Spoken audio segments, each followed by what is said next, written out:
with MTN. Hello beautiful people, and welcome once again to a brand new edition of the weather forecast. I hope you are having a great day.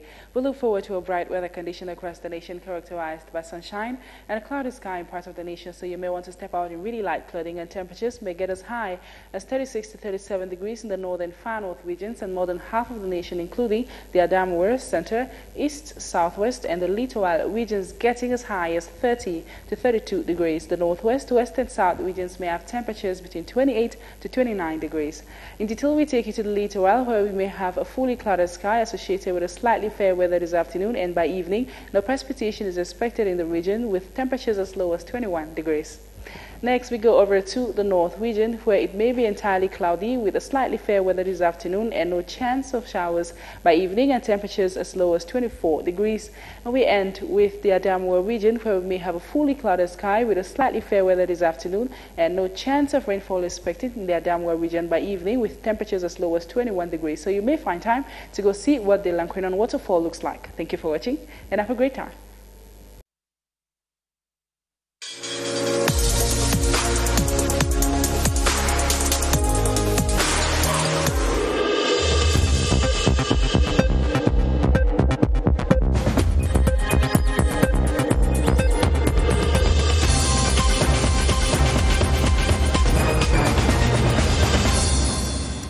Mercredi 9 décembre 2020, mesdames, messieurs, bonjour. Ravi de vous retrouver dans le cadre de cette autre édition d'information bilingue sur la CRTV. Bonjour, Diane Gassa. Good afternoon, Sidwan Monkam. And we begin with headlines. Corruption is criminal, immoral, and the ultimate betrayal of public trust. It is a cankerworm which destroys society and must be flushed out at every cost for sustainable development. Cameroon joins the globe to commemorate the 17th International Anti-Corruption Day, observed under the theme United Against Corruption. And our guest this afternoon will be Dieudonné Epo. He is coming from the National Anti-Corruption Commission.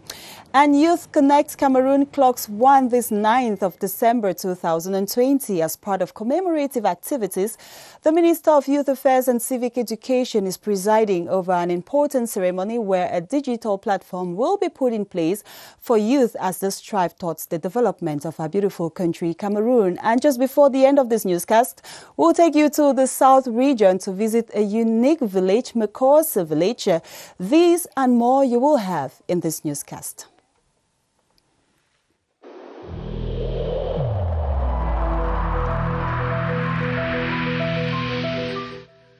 Le port du masque dans l'espace public restera obligatoire jusqu'à nouvel ordre.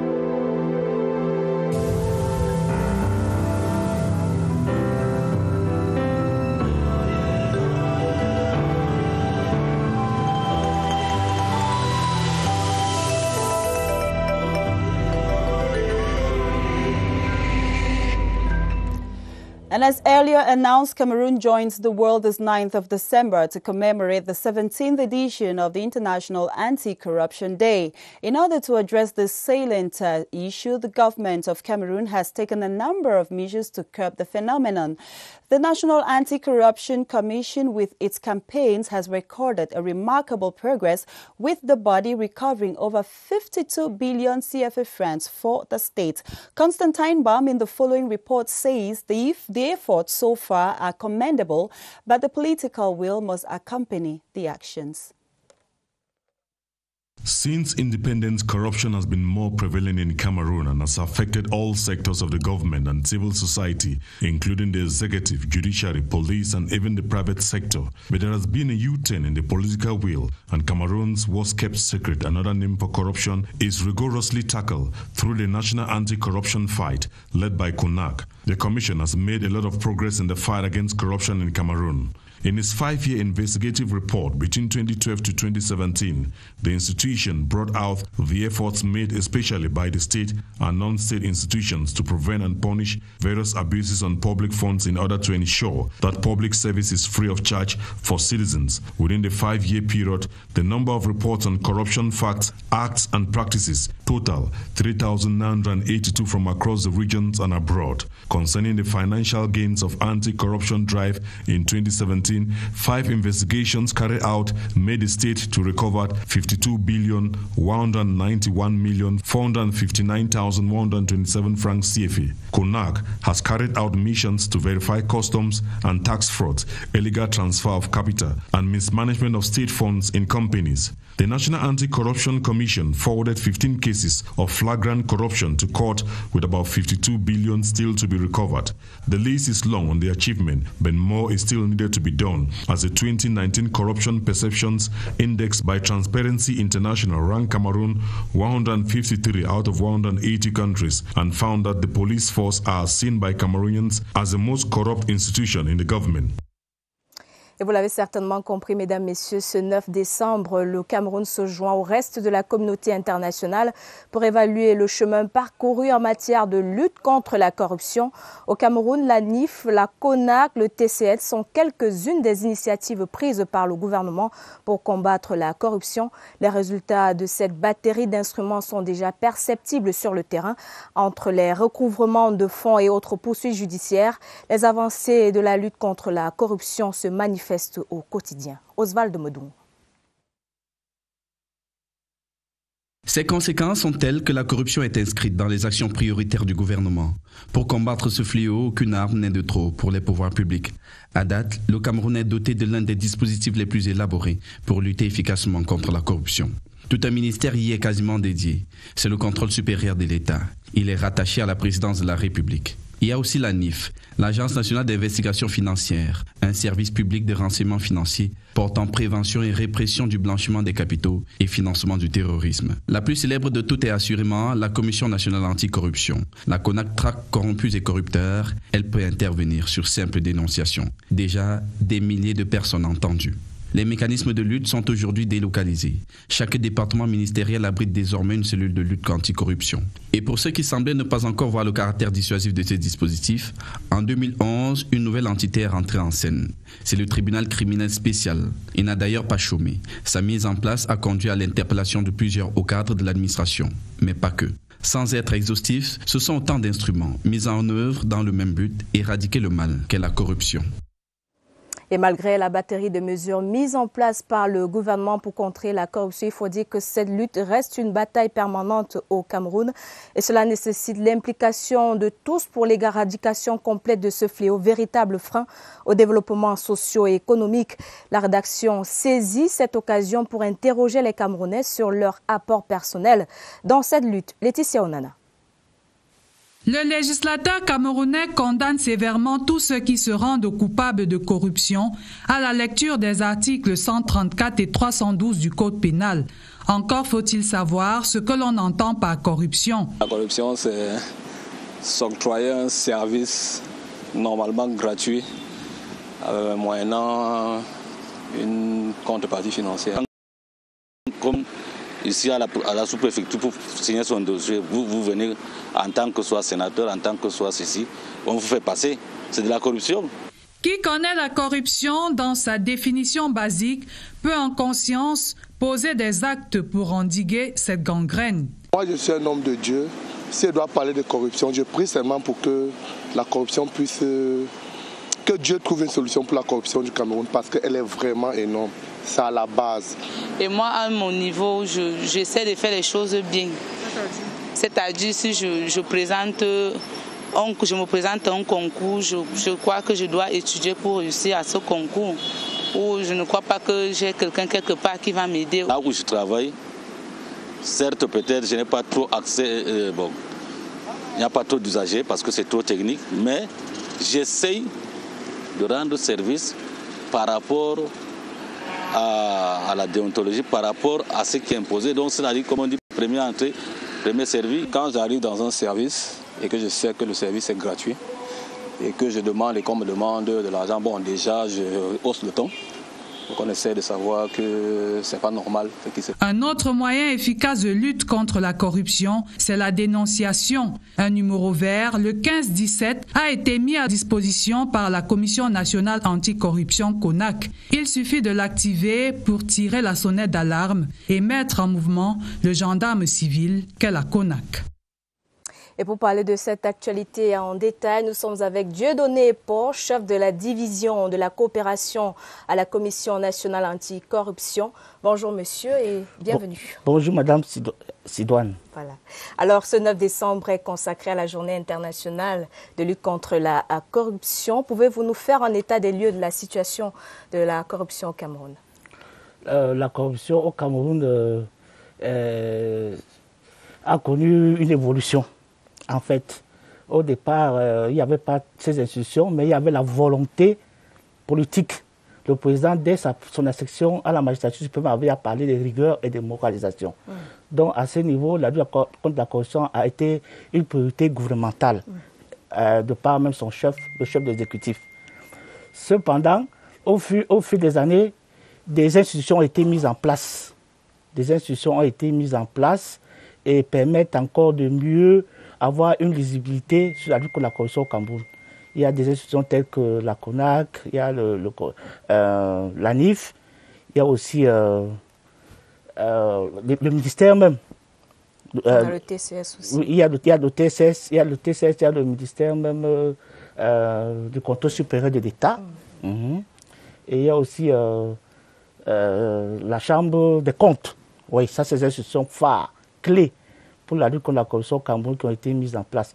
Et il faut aussi reconnaître que depuis le 1er avril, le chef de l'État a ratifié un texte très important qui porte sur la convention de l'Union africaine dans la prévention et la lutte contre la corruption. Ça, c'est un élément aussi, un pas de plus que le Cameroun a franchi après avoir ratifié déjà la convention des Nations Unies même contre la corruption. Alors, les informations indiquent que le dernier rapport de la CONAC a été publié en 2017. Pourquoi jusqu'ici, plus aucune nouvelle? Nous sommes à 2020, pratiquement 13 ans plus tard. Bon, ce qui est sûr dans un futur proche, suivant mes informations, le rapport 2019 de la CONAC sera publié le 17 de ce mois, du mois de décembre. And also, we know the caravan is in the West region, precisely in Bafoussam. You've been carrying a lot of activities in the field, but the corruption continues. What exactly are you doing as far as CONAC is concerned to make sure that, for example, if you get someone red-handed, we saw our teams doing some reports where you have people, they are caught red-handed in the field. What do you do with these people? No, for those cases where somebody is caught on the spot, the matter is taken to court straight, Yes, because there is first investigation. When they finish to carry the investigation, they will take the person to court. And there are many cases which have been carried to court. But what you have to know is that CONAC is putting the power, particularly in the sensitization and the mobilization. You know, to fight against corruption, you have to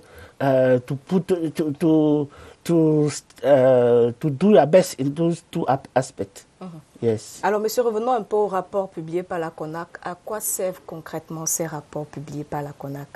D'abord, madame, je dois vous dire que la publication des rapports de la CONAC, c'est un devoir. Et c'est même prévu dans le texte organique. Donc, on publie d'abord sur la base du fait que ça fait partie de notre feuille de route. Nous devons publier un rapport chaque année. Et nous devons effectivement le rendre public. Et ce rapport, ça permet d'abord d'informer la population sur l'état de la lutte contre la corruption dans tout le pays. Donc c'est un état de lutte contre la corruption. Ce n'est pas seulement une activité de la CONAC. Il s'agit en fait d'un état de lutte contre la corruption au Cameroun. Et ce rapport permet à chacun, il y a des étudiants même qui font des politiques publiques qui peuvent s'en servir. Il y a les magistrats que nous invitons. Chaque fois que nous publions notre rapport, d'y assister, ils peuvent s'en saisir et faire des poursuites légales. Et cependant, mais le principal destinataire, c'est le président de la République, parce que chaque fois que nous publions, avant même de publier notre rapport, nous le destinons déjà à notre hiérarchie, qui est le président de la République.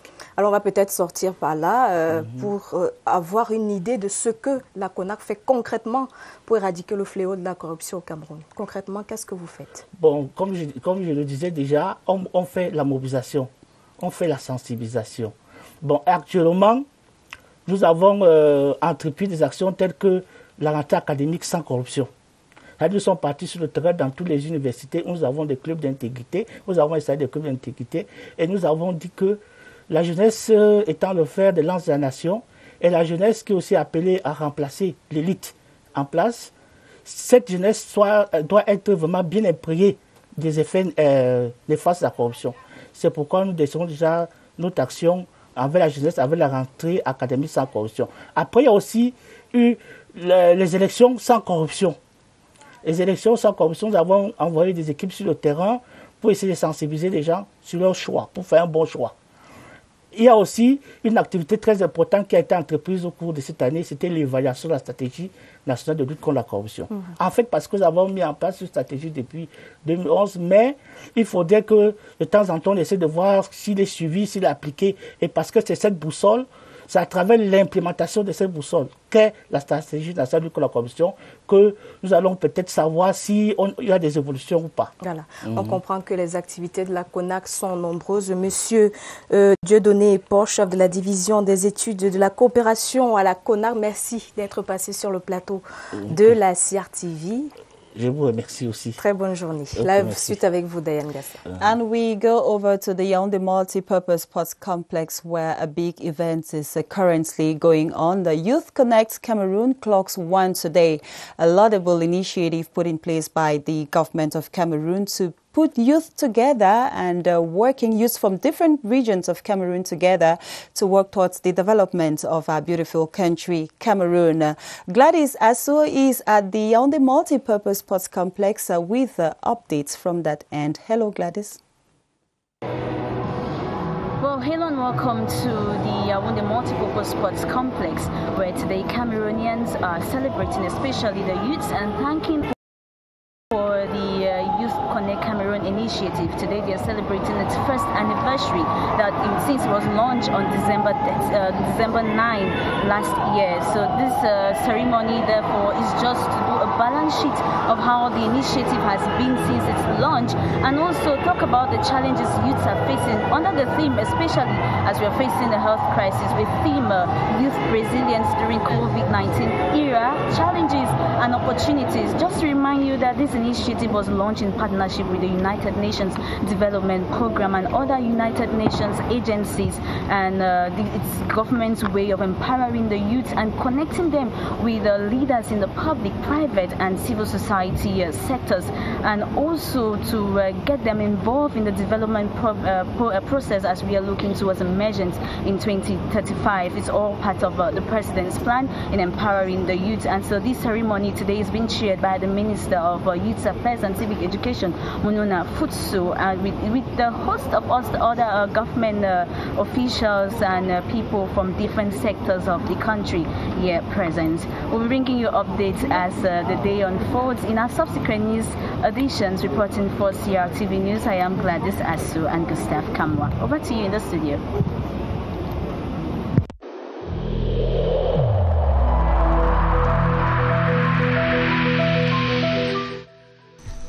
The wearing of face masks in public places will be mandatory until further notice.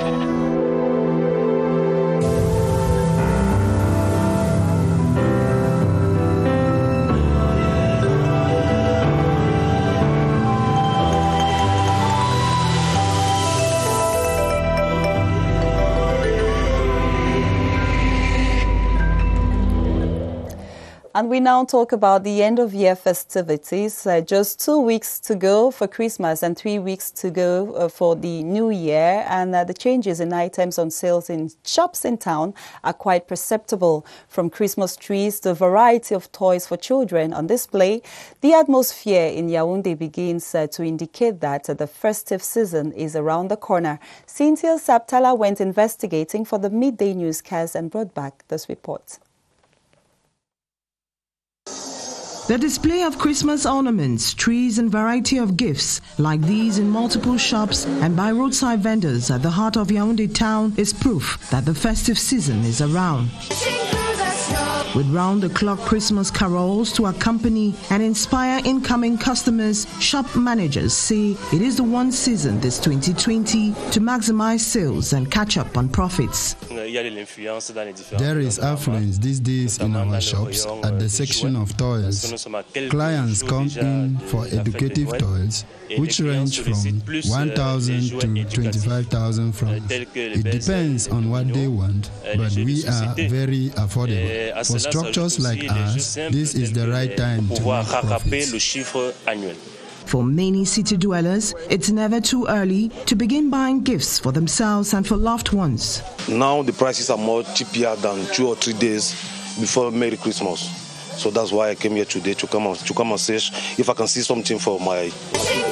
With about 2 weeks left to the 25th, these shopping sprees are expected to intensify to the delight of vendors. Beautiful images there.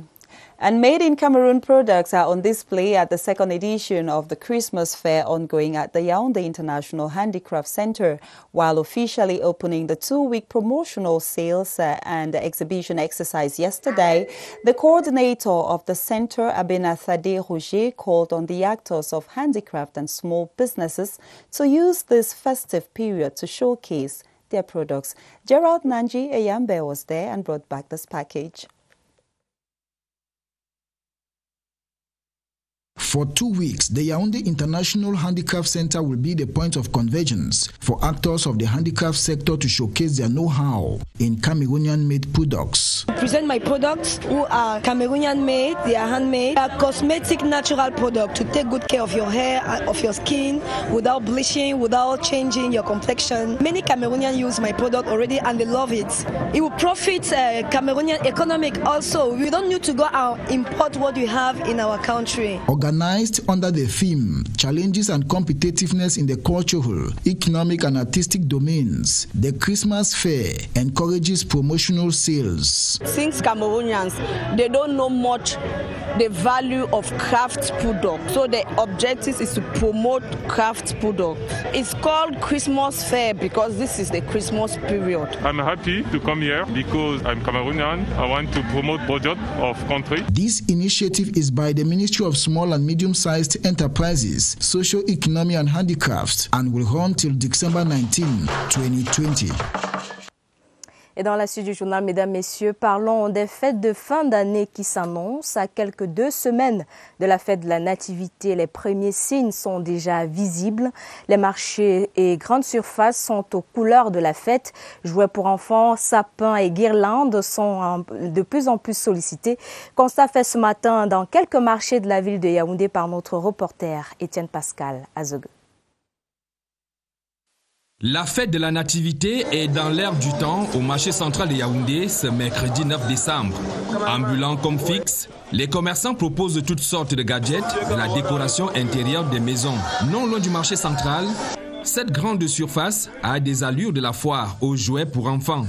Les parents succombent à l'envie de satisfaire au plaisir de leur progéniture. Je préfère les choses des garçons en particulier, des trucs de fabrication pour composer les chiffres et les lettres. On demande de déposer les cadeaux des enfants à l'école, donc déjà il faut déjà penser à acheter. Les responsables se frottent bien les mains après la saison morte imposée par le Covid-19. Pour toute structure commerciale, les fêtes de fin d'année sont c'est un moment propice pour pouvoir rattraper le chiffre annuel. La fièvre de la fête de la Nativité est perceptible à Yaoundé à 2 semaines de la célébration. Restons dans cette ambiance des fêtes de fin d'année. La foire de Noël ouvre ses portes au Centre international de l'artisanat de Yaoundé pour 10 jours d'exhibition. Ce rendez-vous 2e du genre est désormais ancré dans les habitudes et attire chaque année davantage de visiteurs. Pour cette édition 2020, près de 500 visiteurs sont attendus selon les organisateurs. Sadou Mamoudou. Au Centre international de l'artisanat de Yaoundé, des chapiteaux se sont installés pour plonger dans l'ambiance féerique de la Noël, les visiteurs et exposants de la foire. Ils sont là, ils nous exposent leurs produits et voilà, et je suis vraiment très content d'être là. Cette 2e édition, qui pallie l'absence du Salon international de l'artisanat du Cameroun, SIAC, a tout pour vous laisser séduire. Nous espérons que, malgré que la présence de Covid, les choses seront encore mieux que l'année dernière. Un espace pour les jeunes est dans le pipe. Déjà, les groupes traditionnels et autres humoristes annoncent la couleur de la magie de la nativité. C'était bon pour les artisans d'évacuer leur stock à l'occasion de cette fête de Noël, mais également pour les populations de pouvoir découvrir l'artisanat camerounais. Avec ce concept de foire de Noël, la ville de Yaoundé a visé juste. Familles, amis et connaissances vont s'y retrouver. Désormais, le public franchit le seul seuil de la capitale. Il vient d'autres régions du pays. And we take you over to the Senate, where members of government have begun defending their budgetary allocations for 2021 before the Finance and Budget Committee of the Upper House of Parliament. Prior to the exercise, Finance Minister Louis-Paul Motaze defended the entire bill before the same committee. Senate correspondent Charles Anyangwe rounds up the activities of the Senate. The first member of government to appear before the Finance Committee of the Senate was Louis-Paul Motaze of Finance. He defended his 56.9 billion francs budget alongside other sovereignty institutions and specialized bodies. Finance Minister stated his priority actions for 2021. The recovery of resources to foster our economy, negotiate a new program with the IMF. And this, we are going to do it from the beginning of the year. Next on the line was the Minister of the Economy, Alamin Ousmane May, whose 51.2 billion francs will go to touch on issues concerning the economy. Promote private sector development and investment. And this is why we have a new tool, which is the National Development Strategy 2020-2030. It means a stronger state management in terms of public finance, stronger governance, and accelerating decentralization process. This is going to support development at the local, regional, as well as the national level. To the Minister of State for Tourism and Leisure, Bello Boba Maegari, his envelope of about 9 billion francs will turn around, encouraging tourists to visit Cameroon. Assuring the best conditions for visitors that will come in great numbers for AFCON and even Shan, to continue building facilities, infrastructure. As concerns the Minister of State for Justice, Laurent Esso, emphasis on his ministry's budget of 60.5 billion francs will go to train staff, curb corruption, fight against prison overcrowding and judicial delays, among others. By the time we left the Yaoundé Conference Center, it was the Minister of State for Higher Education, Jacques Famendongo, who was defending his budget on 57 billion francs CFA. The night promises to be very long at the Senate. And Charles Anyangwe will be giving you the details of those sittings in our subsequent editions. And we now take you over to the National Assembly, where members of Parliament have agreed with government and the civil society to review the country's land reform, which dates as far back as 1974. In a plenary chaired by the Senior Deputy Speaker, Hilarion Eton, they announced the introduction of a digital land registration system in Cameroon by 2021 was highly applauded. This was preceded by a special plenary on population development and health policies. Esther Kima reports from the National Assembly. The procedures and processes by which land and other natural resources are being managed ought to be reviewed to check poverty, recognize customary rights, and foster indemnization. For REPAR, led by Honorable Jean-Jacques Zam, land governance is essential in achieving inclusive economic growth. We need to adapt the laws to the changing environment. We need to know who actually should lay claim on lands. We have come to a point where land is being owned, an individual can easily own a whole village, putting the community into difficulties. Senior Deputy Speaker Honorable Hilarion Eton opines that land laws which promote cohabitation between the population and investors are crucial, and the digitalization of land registration systems introduced in the 2021 state budget outlined by Minister Henry Eyebe Ayisi is commendable. For the population to fully benefit from development programs, Deputy Speaker Honorable Thudio Dato underscored that investments in the health sector must be hastened. There is a dividend from this demographic situation which we can capture and transform into potential for economic growth. The Ministry of Women's Empowerment and the Family agrees with the United Nations Population Fund that the gender variable should equally be integrated as women are most affected by health challenges. En page magazine du 12h, nous mettons le cap sur la région du Sud, précisément dans la localité d'Olamzé, frontalière à la République de Guinée équatoriale. Là-bas, la chefferie de Mokossi est l'une des grandes attractions grâce à ses traditions anciennes. Parmi elles, la pharmacopée traditionnelle qui demeure au cœur des pratiques ancestrales du peuple Ntoumou. Charles Abosoloba signe la page magazine du 12h. Par une matinée ensoleillée, Olamzé nous ouvre ses portes. Commune cosmopolite, aux confins de la région du Sud, à la frontière avec la Guinée équatoriale. Parmi ses multiples attractions, le village Mokossi et sa chefferie traditionnelle. Bienvenue à Mokossi. Mokossi veut dire sous les pierres. Ça ne veut pas dire qu'il y a beaucoup de pierres ici. Ça veut dire que quand vous entrez ici, vous ne ressortez plus. Et on a utilisé la métonymie Mokossi surtout pour les femmes. Quand on épouse une femme ici, si elle divorce, elle n'aura plus de mariage.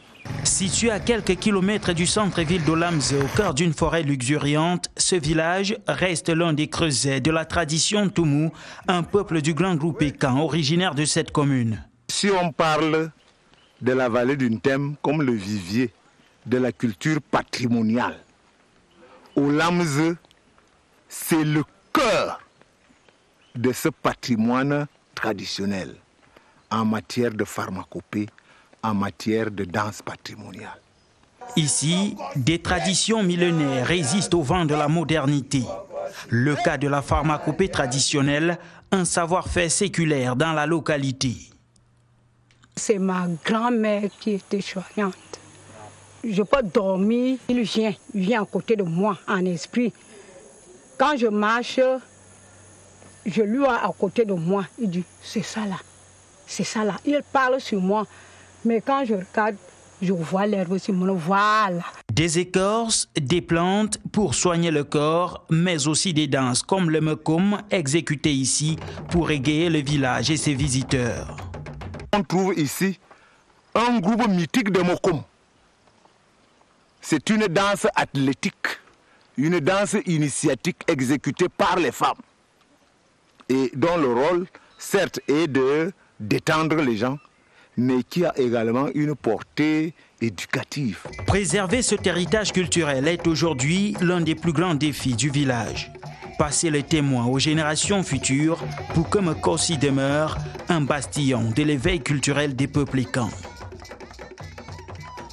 Et c'est avec cette très belle découverte du village Mokossi par Olamzé dans le sud que nous mettons un terme à cette édition d'information. Mesdames, Messieurs, merci de nous avoir suivis. Merci de choisir la CRTV. À demain, Diane. Tomorrow is another day, Sidouane Monkam, and to all our viewers to have a beautiful day in the company of our programs.